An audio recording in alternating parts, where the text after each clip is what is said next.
Another variation of a popular creation myth says that when Adam received his thinking cap and was shown the garden gate, once outside, now on his own, and the first one to take steps on the road toward individual consciousness, that he split into two separate Adams. The religious Adam, whose search and longing seemed to be for a return to the original peace and certainty of life in the pre-mental garden, and the warrior Adam, whose life from there on out appeared to be driven by a hunger for something not yet experienced, a desire to find and explore a new land. All in all, a longing to live in the morrow, in an internal place where in the past assumed supernatural external forces became the conditions of his own personal inner state of awareness. In the beginning, some look far away and some seek closer to home. But in the ultimate, everyone sees it to be in the exact same place. There is nowhere but everywhere, and nowhere to be but right therein. To help ration his time, one man decided he would not listen to anyone defend or explain themselves, including his heroes, who, should they, no longer were. Consciousness in the knowing mode, as opposed to the thinking, can be like a bullet fired which somehow manages to meet itself in midair, thereby canceling out all normal expectations of an outcome. On his bottom step one day, a man found a message painted in red. The next day, on the next higher step, he found a message written in blue. Then on the day after that, on the next step above that, he found a message written in yellow.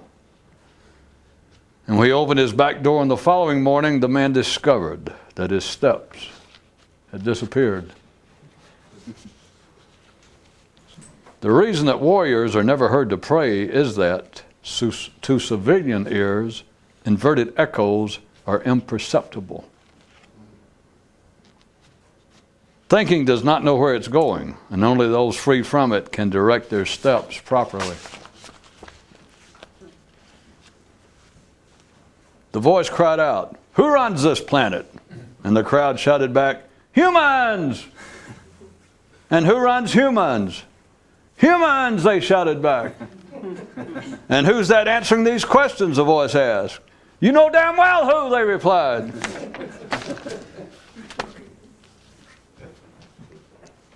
Consciousness, down to even more specific definitions. Consciousness, when in the automatic thinking mode, is not simply consciousness, but is then constricted consciousness. The cry of the common captive. "Help, I'm trapped and I can't get out. Help, I'm trapped and I don't know where. Help, I'm trapped and I'm not sure why. Help, never mind, I've got no real idea what I'm talking about." End quote. More men have drowned in imaginary seas than any who actually swam. One guy asked himself, "Is it an acceptable excuse to not know what you're doing?" And answered, "Yes, if you don't know what you're doing." Then had to lay down and loosen his shorts to be sure that everything was still A-OK at his end of the pool.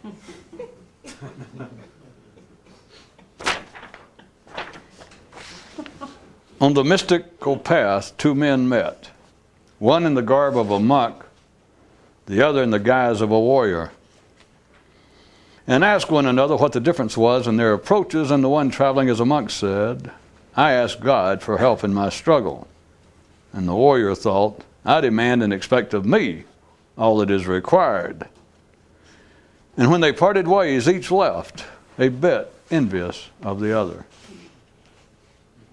Do note that this is a tale of purely allegorical intent. If you worry about death, you miss out on life. And if you worry about ignorance, you miss out on knowing. Inside of human consciousness is the only place in this universe wherein the more intensely you search for a certain substance, the more does it evade discovery. Which is why so many people dream favorably about another reality, even if it is called death.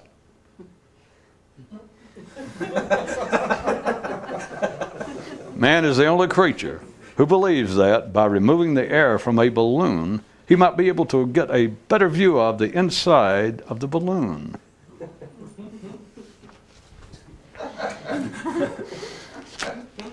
That means think about it, damn it. Most of those who call themselves alive say that they don't understand being alive. And few of those alive realize that the problem is in being too full of what is normally thought of as being alive. And only the ordinary think of some things as being so basic and necessary to existence as to have but one definition. There was once a world in which the paramount creatures were cows. And they did all the things that men do on this one. And one in particular that was noteworthy was that a few of them would don fancy clothes and wave about physical symbols, while the rest of them would fall in line and head in most any direction pointed to by the few. And as always, for the truly perceptive listener, you may ignore the background of this being a story about cows and how some among them might apparently lead the rest about and realize it to be addressing the situation inside your own mind of how life-produced thinking rises up to naturally take charge of all your available consciousness, which, under routine conditions, appears to have no discernible destination or clear-cut purpose of its own. That's why you never hear warrior cowboys singing on a cattle drive. They don't drive cattle, nor are they driven. Yippee-i-yo. There was once a race of creatures who, had they lived up to their own advertising, would have concluded themselves to be idiots.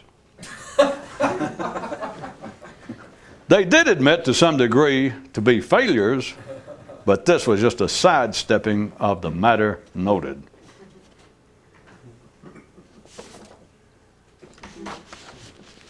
It's a good thing you don't have to think about these, isn't it? Damn right it is. The dean of a certain mystical school said to the graduating class, "If you ever attempt to speak on our subject to others, and while so doing have a specific audience in mind, you are doomed to failure. And for you real sharpies in the crowd, let me add, you can use what I just told you in your own dealings with your own thinking." End academic quote. There was once a mystical warrior who changed professions and became a boxer. Said he might as well get paid for getting beat up. The head of a certain mystical school one day said to himself, "Get a grip." And he did. And took a trip. A long, long trip. Far from where he started, far from where he had been. To a place where the only form of contention known was shadow boxing.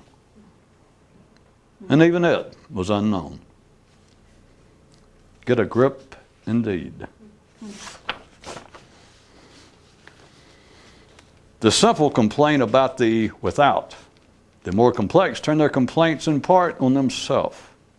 While a man involved in the struggle has no one to blame and nothing to complain about other than, well, it's not necessary to verbally get into that again.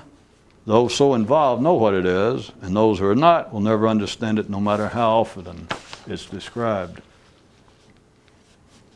People who only know what they know through thinking don't know anything. Though an ordinary life is a pretend life, it is not actually a bogus life. if an ordinary life is what you're satisfied with. Conversation never overheard.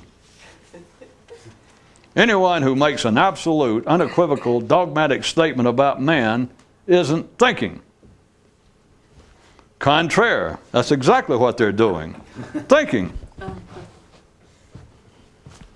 Oh, I get it. You're right. Extreme destinations. The trip, the trick. Super trains run on but a single track.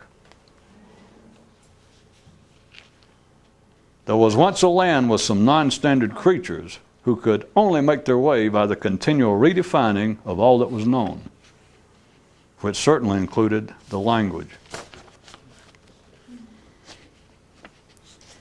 Inside one kingdom was once two opposing factions who continually shot at one another.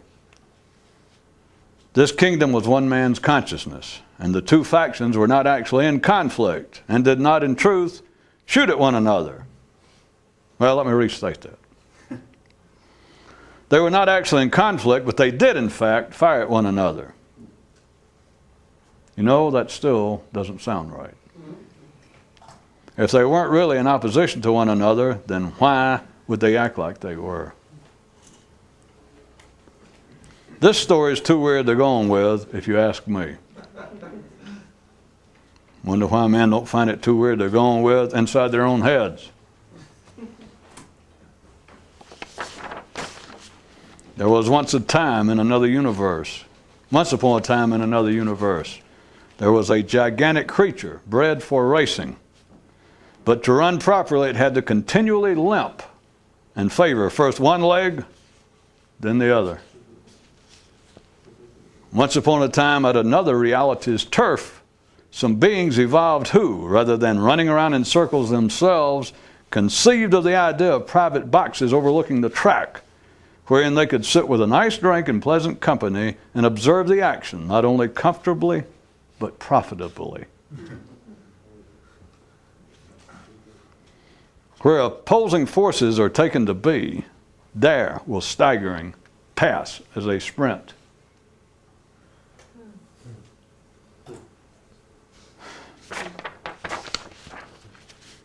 Once men believed they lived in the midst of gods, then conceived of living with differing versions of themselves within. But beyond that, no one seems to know where to go with it next.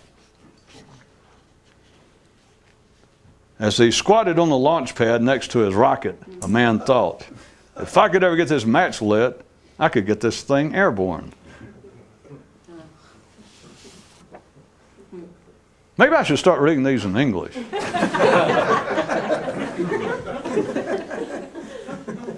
Well, or whatever your native tongue proved to be.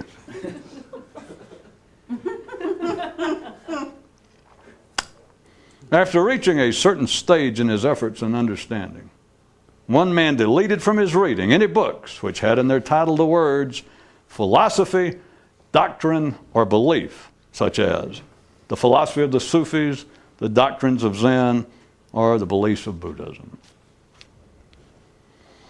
And on a more mundane note, one guy with a car was only interested in driving instructions and not in the theory of locomotion. Legend tells of one warrior who was so intense that every time he thought anything about himself, he died a little. Okay, perhaps fables are more to your liking. The true distinction between a lion and buzzards and hyenas is that a lion never thinks about himself. Yes, Wiggles viewers appreciatively. I do not mind having train wrecks reported to me, as long as they do not occur near my house. And how many more times must such matters be covered before you realize that what's being spoken of is no less, no more than the very nature and proper workings of human thinking. Thinking, that is, not the other possibility within consciousness.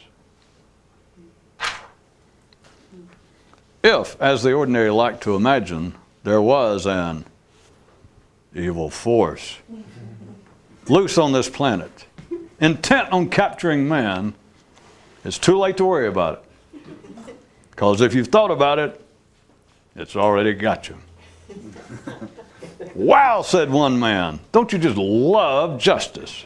Especially after it's run over your dick and it's too late to do anything about it. There was once a band of extraordinary judicial explorers whose interest was in the discovery of justice before any judgment was rendered. Boy, did they have the field to themselves. Some of the best news a mystic will ever hear is that it's too late, somebody else is already him.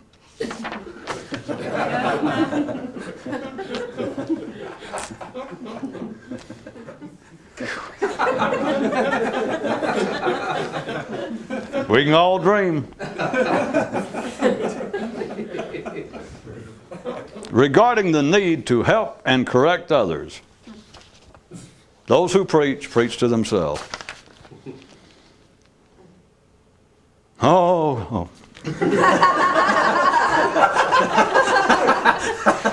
Oh, help me.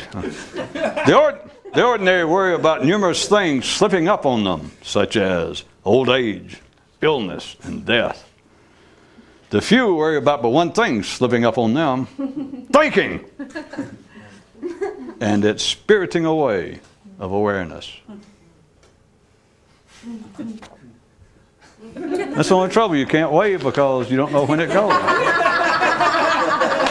Best you can do is go, oh, you're back. Help us, Jesus. Help us, Lord.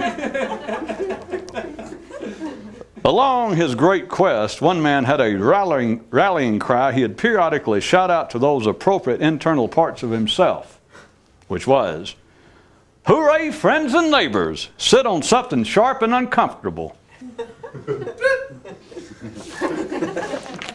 The man could have been a preacher, I guess. Between skirmishes, a warrior sat in his tent, reflecting on the nature and usefulness of beating up on oneself, but was suddenly brought back to consciousness by the awareness that there is no such thing for a true warrior as between skirmishes. Although unrealized at the outset, going off on a great mystical quest is believing that fish are drowning and eagles can scarce stay aloft. Oh, what a web of confusion we weave when we at first begin to believe that we know what we're doing. Of course, it can't be helped and it can't be otherwise. The question is, will you wake up in time?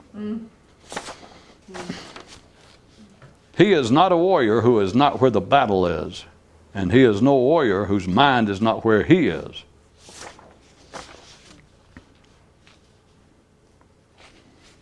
Another word regarding thinking and the view thereof presently taken herein.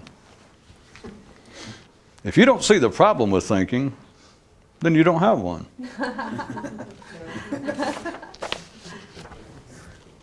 Two release in one night. And both of them full. One guy asked another guy, what is a mystic? Someone who knows the secret of God? Nope. Someone who knows the secret of death? Nope. Someone who knows the secret of the mysteries? Nope. I've got it. Someone who knows what the hell's going on around here? You got it. Not floral news. From one view, the only use of thinking for the few is to continually freshen it up.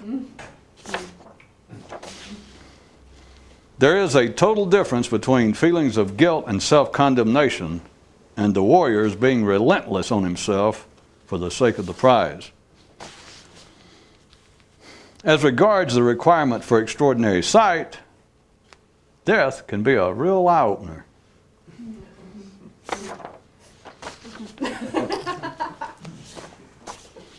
When you understand enough of your native tongue that it all becomes metaphor, then nothing is. And is, again, becomes simply is. There was once a man who painted roses red, then began to paint them blue, and after that painted them black and white and polka dot, and finally red again, at which point he suddenly saw the light, realizing that they had been red to begin with. When your understanding is sufficient, all thought becomes metaphorical. Then when it surpasses that, it is no longer merely representative of anything. Thought becomes thought, and things go back to being what they were. Yes, sir. Death can be a real eye-opener and an unexpected pick-me-up.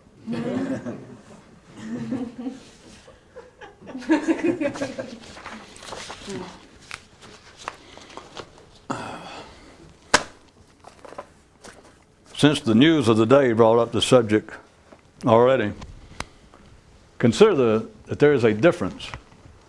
We've already had it pointed out numerous times here, which should be obvious, that all ordinary, civilized, sane men are, to varying degrees, dissatisfied based upon what role men are playing here, based upon the fact that man is an unfinished work. Along with this dissatisfaction, to varying degrees, goes feelings of guilt and self-condemnation. But there is a very distinct difference that is never noted, and it's almost impossible to talk about, but that shan't stop us, shall it? Between the ordinary person's feeling of some sort of self-condemnation, a kind of, to various intensities, beating up on oneself, and what was mentioned as a warrior's relentlessness on himself, having to do with the prize, having to do with his goal. But let's make a simple premise to start with, is that you have everybody on the planet to some degree internally beating up on themselves. Everybody, including mystics, let's just go ahead and call it that to start with. But there is a difference. The distinction being, notice, it's never thought about, but it's not a theory. I'm pointing out simply life as it is. You can see it in you and you can see it external to you. People normally beat up on themselves on the basis, in relationship to some external standard. That people beat up on themselves, if they claim to be a Christian, for instance, only on the basis that they do not meet whatever they consider the standards which they have accepted from somewhere, but whatever they consider to be this means external, either that or I have a Charlie horse in my bicep and just wanted to move my arm. That feels good, you know. That's almost as good as being a Christian. In fact, I guess it is half of being a Christian, isn't it?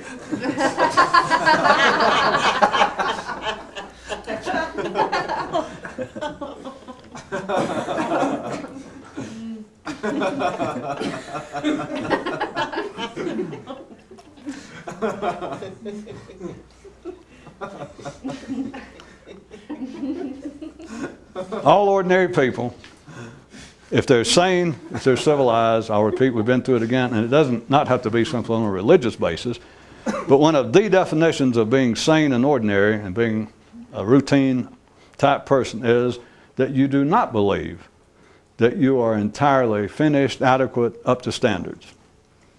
Even if someone harbors such suspicions in themselves, you should all realize by now that if you ask such a person, if they consider themselves a finished piece of work, perfect, no complaints about themselves, even if, as I said, they might cherish certain little illusions off in private, they certainly will not publicly admit it. We all know that. That would be a sign, a sure sign that someone, from ordinary views, that somebody is in a serious way mentally disturbed. Because no sane person will claim to be perfect, to claim to be sans flaws. So a person, all ordinary sane people, as part of the definition of being ordinary and sane, will claim, will admit to, but even profess to be, with sufficient flaws, thank you, that I am no. We are not perfect. We're still struggling. We're all on our way. Now, they can use that, or if you press them, they might refer to the fact that they have yet to meet the standards of being, and then you can fill in the blank. Could be being a Christian, a Jew, a good Italian, just a good human. But notice this, it is always, because we're dealing now with thinking, it is always on the basis of something, some external standard. The difference between ordinary people beating up on themselves and the kind of relentless form of, it is a kind of beating up, but I'll leave that terminology in a minute. I just wanted to start off and show that there is a common, apparent, verbal basis between, or amongst everybody, that everybody is dissatisfied and everyone, to some degree, is beating up on themselves, all the way from the sane, the ordinary, the absolutely catatonic, albeit perhaps with numerous degrees and areas of expertise, just ordinary people whose consciousness is limited to the thinking mode. They're beating up on themselves, because that's the nature of thinking. And those who are not necessarily limited to thinking, or at least they're not satisfied that thinking is the extent, the full realization of consciousness, they too beat up on themselves. I mean, that's why we're here. That's why people tune me in, is to hear me beat up on them in a certain way. And for them to think, yeah, that's true. Except here's the difference. At the ordinary level, when the feeling of self-condemnation, the beating up on oneself on the basis I am not yet a good Buddhist or Sufi or anything, it's always on the basis there's an external standard that is known, and the person is saying, I cannot meet that standard. And therefore, shame on me, I'm working on it perhaps, but no, I don't meet the standard. What I meant by a warrior tonight, someone who is attempting to pursue, to establish, to nourish the knowing mode of consciousness, the non-thinking, not limited to thinking mode of consciousness. The beating up of their self on themselves is not in relationship to anything thought about. There is no apparent external standard by which, or because of which, they're beating up on themselves. This has practical significance, believe it or suck a prune.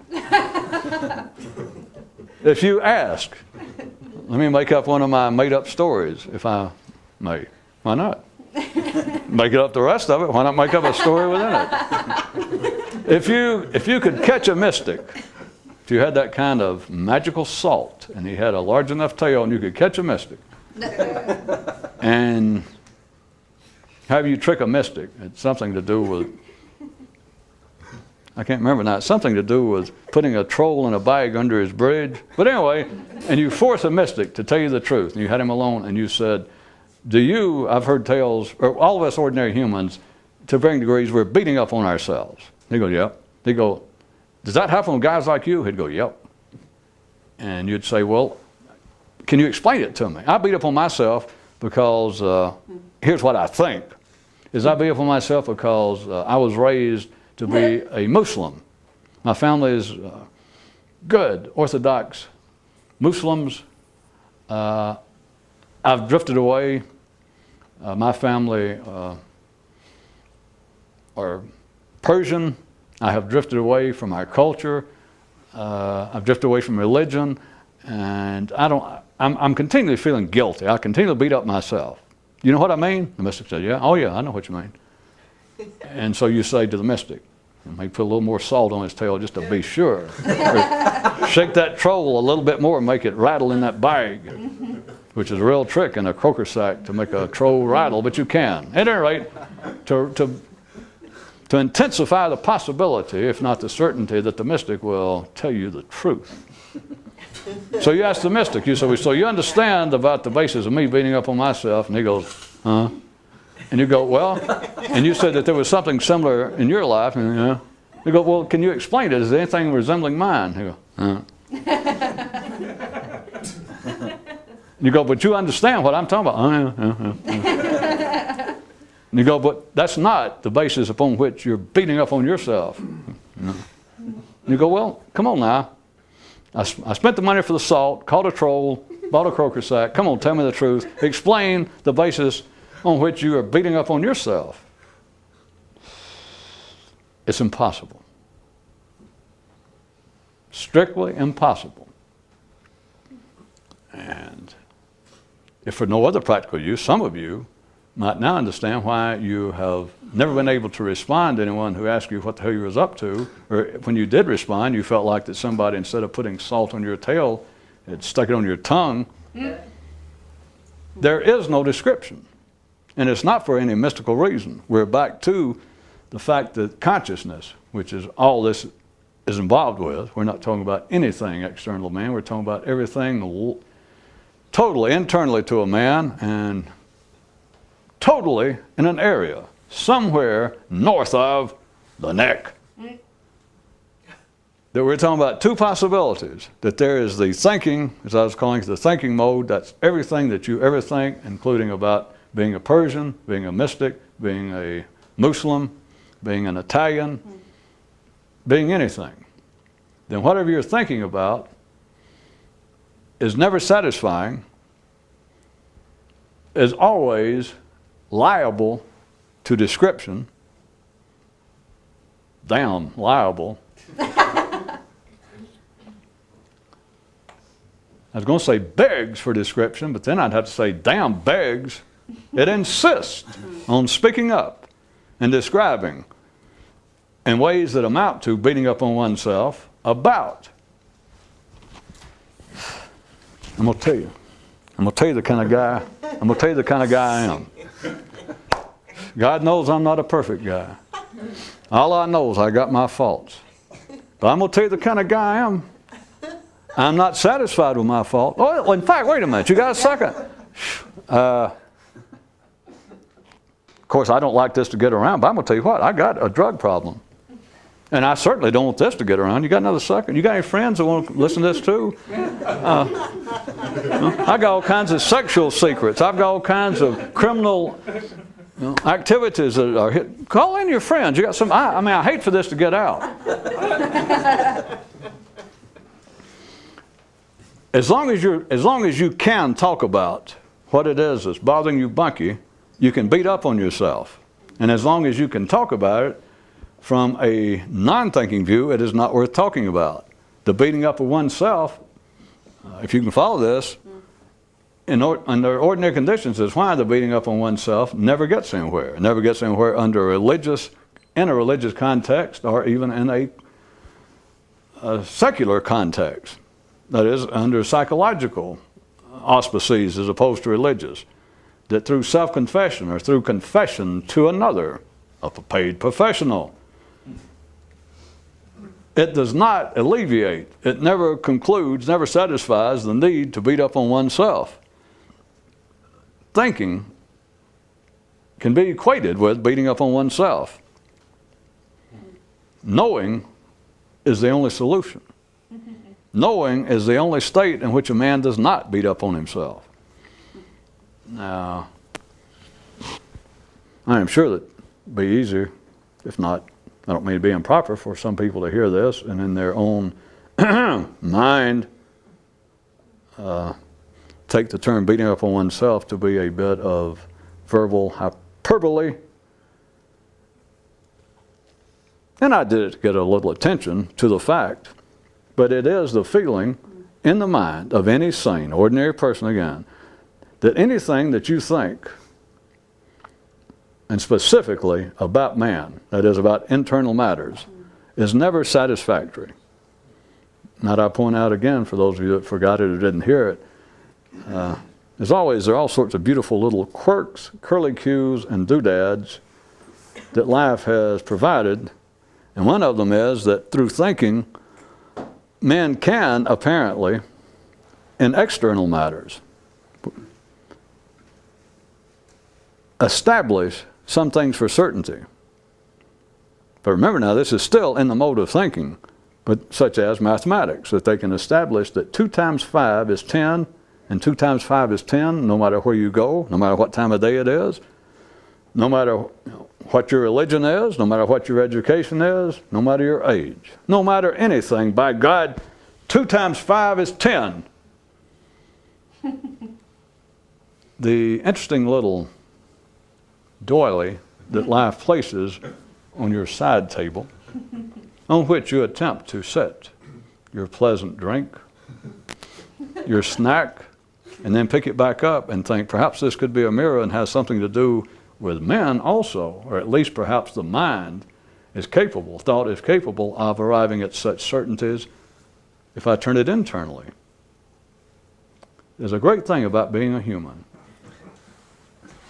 And some of you already know what it is. In fact, like me stating it again, let's just say there's one really, really, really great thing about being a human, and that is blank. Fill it in. You can't go wrong. You can't go wrong. You can say that we have freedom of will, or you can say we're a bunch of idiots. That's the great thing about being a human. Back to thinking.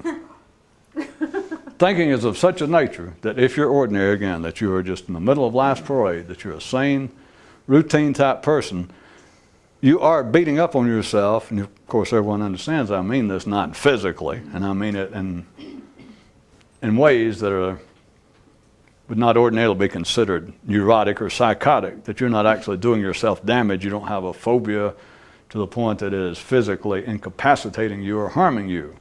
If you're just an ordinary person, you, to some degree, beat up on yourself.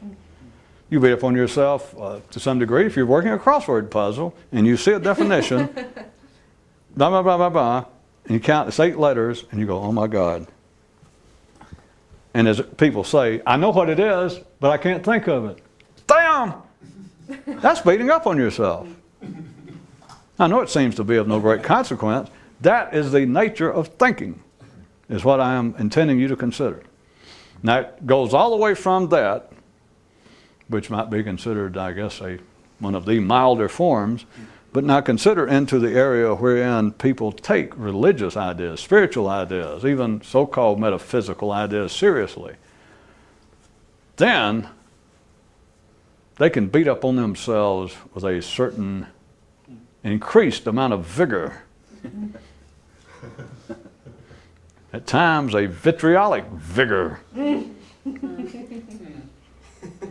Any doubt about that? Simply turn on your TV, save yourself from going out in public, and find a channel with a fundamentalist preacher, which are just sort of an exaggeration of other things. It's just all on a continuing. Think of a synonym for spectrum. On a continuing spectrum. Think about it. Or you could be watching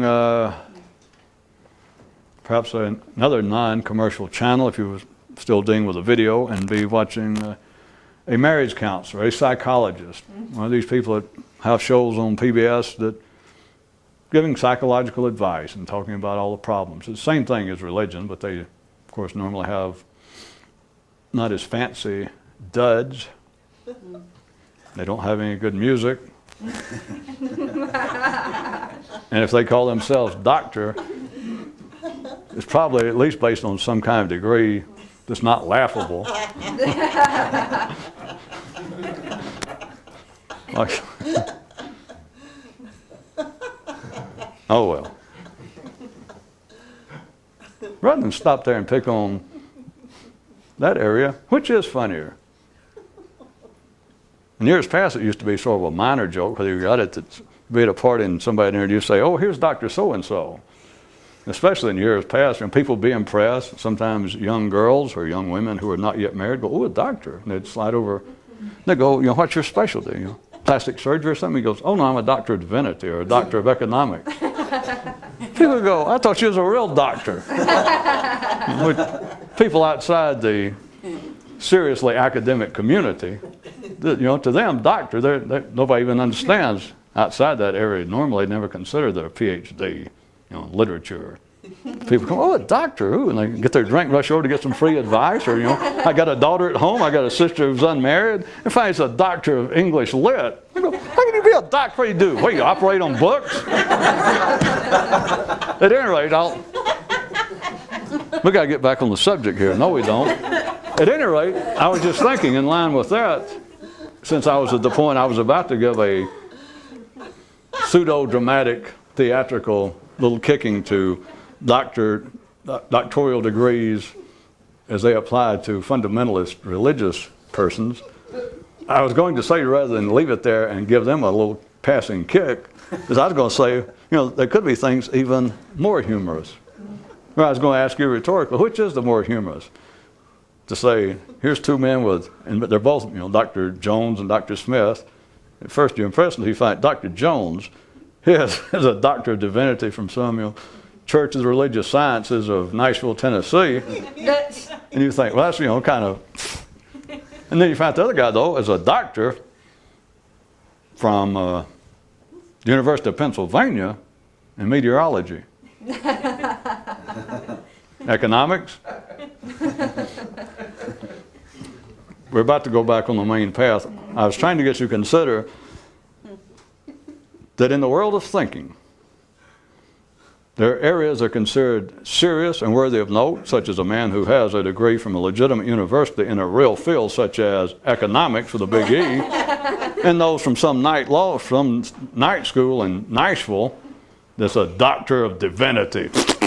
That there's some degrees, some background, some training that's serious, and some that's not. See, that's the funniness. You missed the humor. That was the humor. The humor wasn't the doctor of divinity from a night school in Nashville. The humor was, and ordinary people thinking, there's a difference. That one of them is sort of funny and laughable, and the other is not. That's why it's laughable.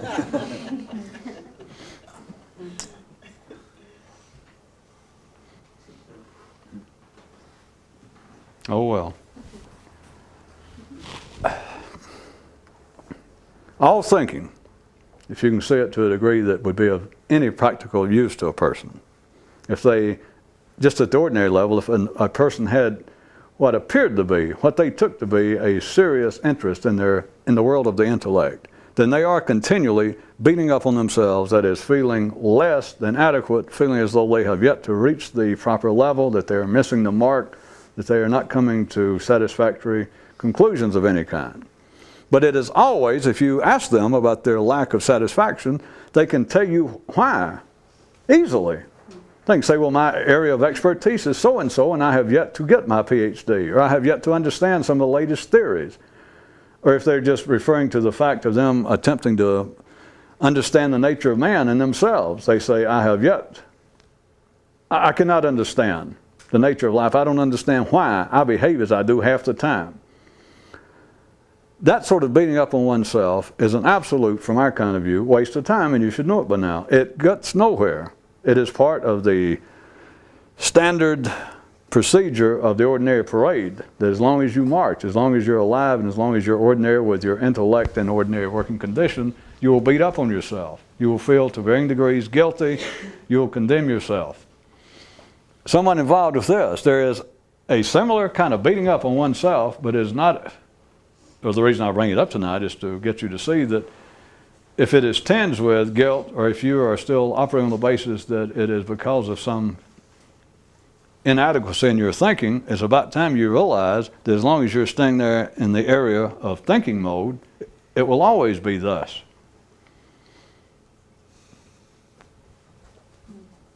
If you don't quit thinking about thinking, you'll always beat up on yourself to no avail. Yeah, we knew that would clear it up, didn't we? Don't be sarcastic with me. I'll refer you back to the news item. A warrior, between skirmishes, a warrior sat in his tent reflecting on the nature and purpose of the beating up on oneself. But was suddenly brought back to consciousness by the awareness that for a true warrior, there's no such thing as between skirmishes. Now may I translate that news story, since I, your humble servant, made it up. Between skirmishes would be, for a warrior, that is, someone whose consciousness was not limited to thinking. For a warrior, to be between skirmishes means one thing. He's back to friggin' thinking. Why else would he be sitting in his tent? Why else would he be reflecting on blank? All of that's thinking. there comes a point past which, no matter how intelligent you are, no matter how verbally or intellectually, even to yourself in private, glib and adroit you be, there's a point past which nothing but action counts. Mm-hmm. And then you have to understand that the action that people ordinarily take to be the defining or the definition of action is not to a warrior necessarily external. I had to put it to you another way. I can always put it another way, can't I? Boy, can you. I said watch it.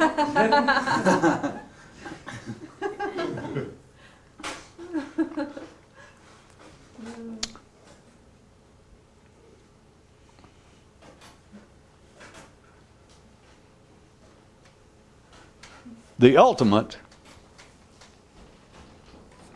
and whatever you'd like to call it, the mystical quest, the great effort, the struggle, the march toward enlightenment,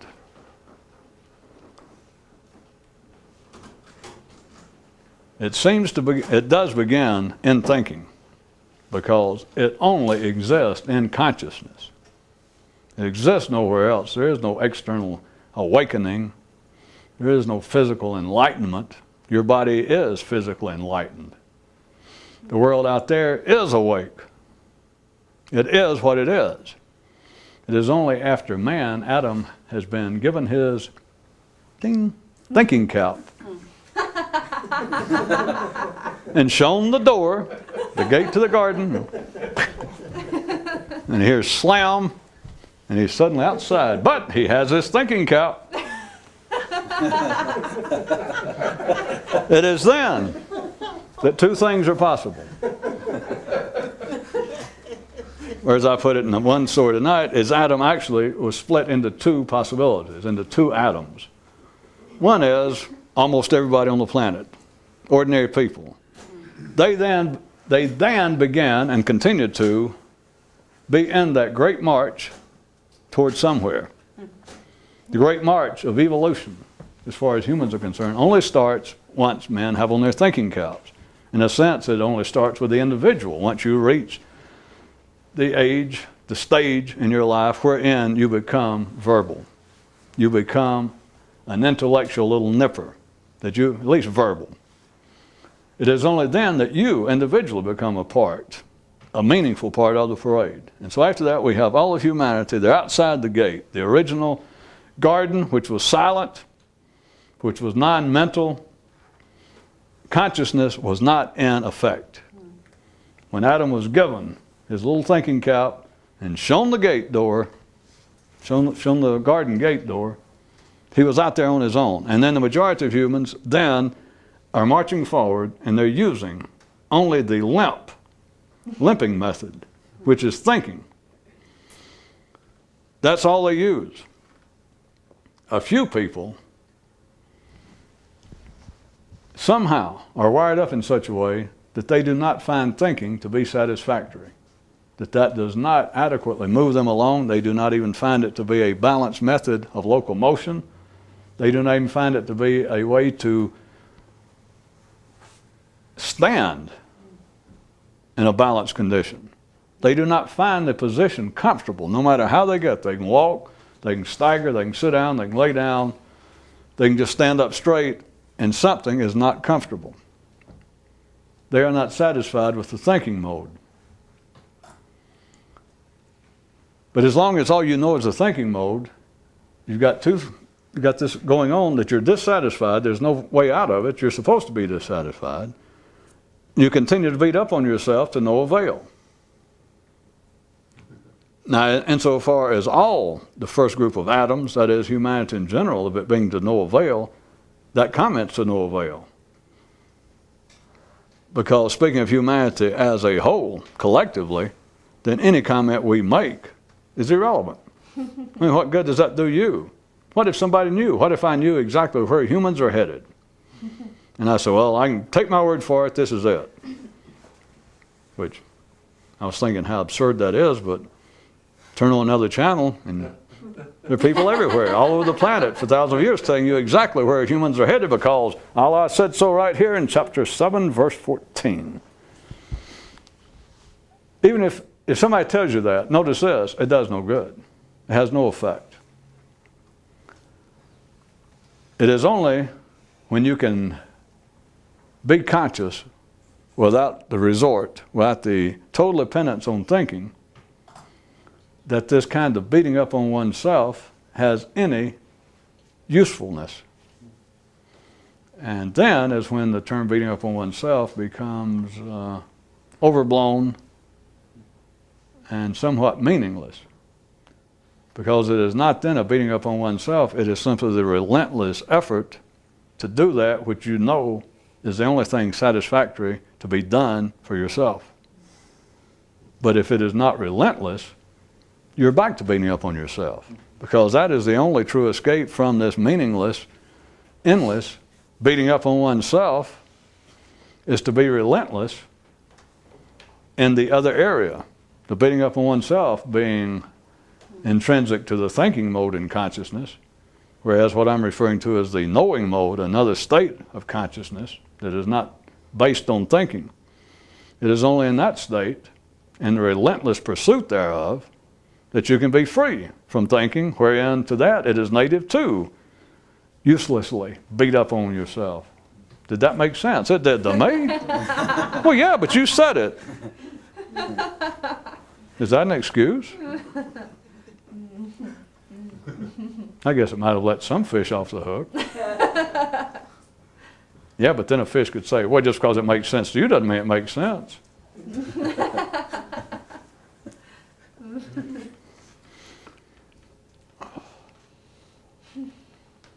Well, back to the harsh part. Let's leave it on a good harsh, masculine sounding note. Let's compare the two again. Ordinary people. How about religious, real damn near fanatics, just seriously religious people? They're people who spend more time and effort, observably, let's say, spend more time and effort on their religious practices, just ordinary religious, routine religious practices, than many so-called mystics do. You might include yourself in that. It's up to you. That is, that there are people who 7 days a week go to Mass or go to some church service, do something, they engage in prayer, they do something that they apparently, from observation, or they read their Bible or the Quran, that they spend more time engaged in their pursuit than, let us say, many so-called mystics.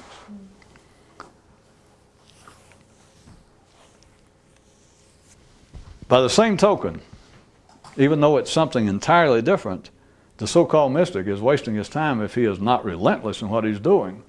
And by relentless, remember, it cannot be defined, even though I'll assume that you know what I'm talking about, because you either do or you don't, and I can't explain it any more than that, or won't try, that you have to be relentless in what you're doing. There is no other, because there's no guarantee. There is no foolproof method. There is no one trick. It's only ordinary people, according to whatever their belief system is, whatever external map they have, such as the fundamentalist Christians and many other religions say, all you've got to do is publicly confess that you believe in our God, that you believe in our system, and by so doing, you're okay. Then you're locked in, everything's safe after you die. So that's all you've got to do. There is no such one thing, there is no such thing guaranteed with someone attempting to establish another mode of consciousness within themselves, outside of thought, thinking. There is no assured method, there is no one method, there is no guaranteed method, there is no the method. The closest thing to the method is not a noun, it's a verb. That is relentlessness, or an adverb. It's not a thing, it's an effort. And of course you got to know what you're trying to do, and primarily what you're trying to do is be conscious right now and quit beating up thinking, which is beating up on you. What is the thinking in you is not worthy of being beat up. It's not worthy of attention. But it's like the old joke, where I hate to do the common version. What, in the band, what instrument in the universe does a 6 trillion pound elephant play? Any instrument he wants to. What role does thinking play in a man's normal consciousness? Any goddamn role it wants to. Or how do you spell viscid? How do you spell glue? T-H-I-N-K-I-N-G.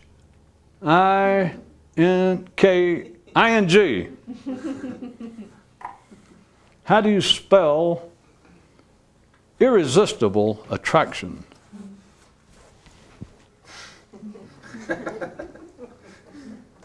Is she French? No, you're on the wrong track. Oh, I got it. T-H-I-N-K-I-N-G. You got it. You are dealing with something once you understand what the warrior's only obstacle is. And it is misnamed to call it an obstacle because it is his natural condition, and to think of it as actually being an active foe, being any specific individual form of opposition, ties one still into the framework of beating up on oneself. Although you may look at it as having bases outside of oneself, such as, well, things that happened to me in my childhood or influences. Beating up on oneself, and you can describe it, is a waste of time. It's an ordinary, common hobby, but it is not the relentless pursuit of an unnatural, of a supernatural goal internally. And since the tape's out, that's all I've got to say. But it's not. But the tape's out. Well, be that as it may, but that's not all I had to say on it. But hadn't the tape run out? Hadn't it? Well, that's all I'll say. But you said you had more. Well, I do. Is the tape actually out?